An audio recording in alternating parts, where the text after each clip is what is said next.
Project कार्य 23 अब लेते हैं, हमारा घर हमारा विद्यालय अभ्यास पुस्तिका का। तो इसमें दिया हुआ है, अपने माता पिता या बड़े भाई बहन की सहायता से पिछले साल के बिजली के बिलों को इकट्ठा करें और माहवार बिल आंकड़ों को तालिका में भरें तथा विश्लेषण करें। ठीक है जी। तो इसमें दिया है क्रमांक, विद्युत बिल माह, विद्युत खपत यूनिट में और विद्युत बिल राशि रुपए में। तो देखो जी, ये बिल जनवरी में आया था 120 यूनिट खपत हुई थी, 960 रुपये आया। फरवरी में 122 यूनिट खर्च हुआ, 976 रुपये आया। मार्च में 150 यूनिट और 1200 रुपये। अप्रैल में 200 यूनिट 1600 रुपये। मई में 300 यूनिट और 2400 रुपये। जून में 325 यूनिट 2600 रुपये। जुलाई में 250 यूनिट 2000 रुपये। अगस्त में 300 यूनिट 2400 रुपये और सितंबर में है 200 यूनिट 1600 रुपये। अक्टूबर में 180 यूनिट 1440 रुपये। नवंबर में 125 यूनिट 1000 रुपये और दिसंबर में 100 यूनिट और 800 रुपये। तो अब इसको जो है बनाते हैं यहाँ से प्रश्न नंबर 1। ये तो हो गया हमारा चार्ट।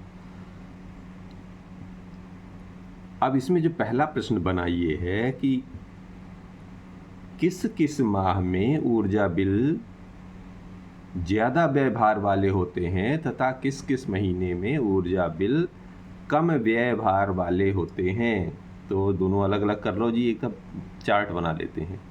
तो ऊर्जा बिल ज़्यादा व्ययभार वाले माह लिख लीजिए और इधर लिख लीजिए ऊर्जा बिल कम व्ययभार वाले माह। तो देखो जी, ज़्यादा एक लमसम बना लेते हैं कि अगर 2000 से या 2000 से ऊपर है तो हम मान लेते हैं ज़्यादा है, 2000 के नीचे कम है। तो 2000 से ज़्यादा जो आया था वो इधर देख लेते हैं कहाँ कहाँ इसमें। तो देखो ये 2000 से जो रहा 2400 मई में है, जून में है 2600, जुलाई में 2000 है और अगस्त में 2400, बाकी इसके नीचे हैं। तो हम इन्हीं को लिख लेते हैं कि मई, जून, जुलाई और अगस्त में ऊर्जा बिल ज़्यादा आया है और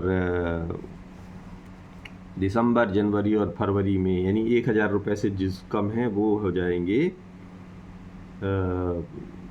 इधर वाले, यानी कि कहाँ कम ऊर्जा वाले, यानी दिसंबर, जनवरी, फरवरी में 1000 रुपये से कम आया है।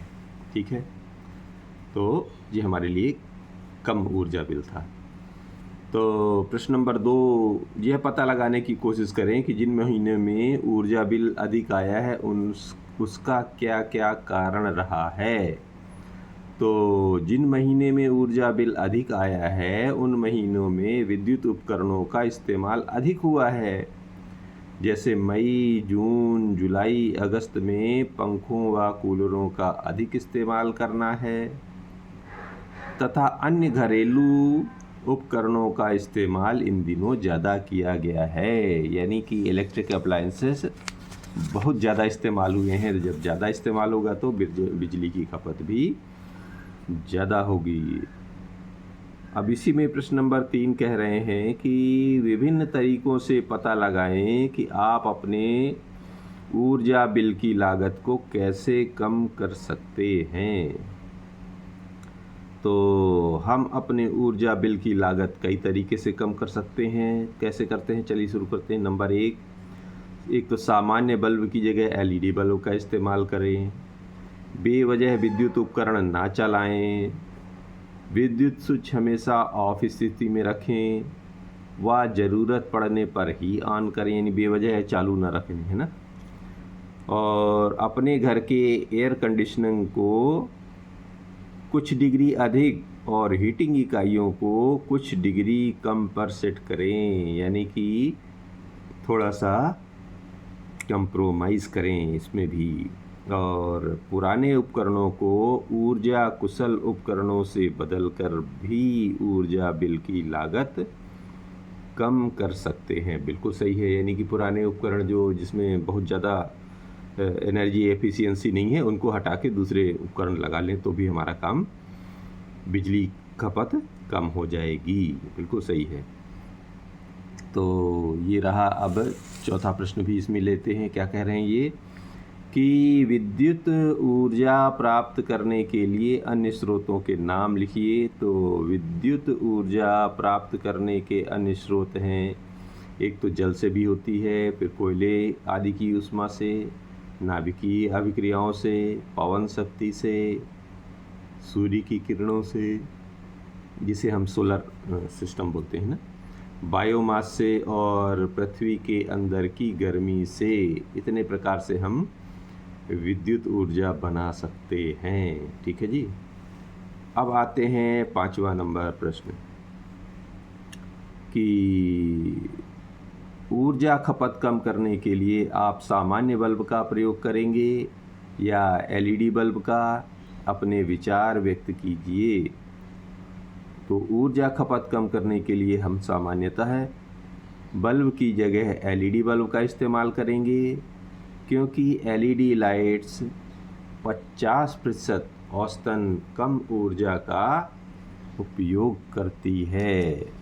ठीक है जी, इसलिए जो है ये खपत कम कर पाते हैं, इसलिए इसका ज़्यादा इस्तेमाल करना है। तो प्रश्न नंबर 6 ये कह रहे हैं कि ऊर्जा बचत के उपायों को दर्शाते हुए पोस्टर तैयार करिए।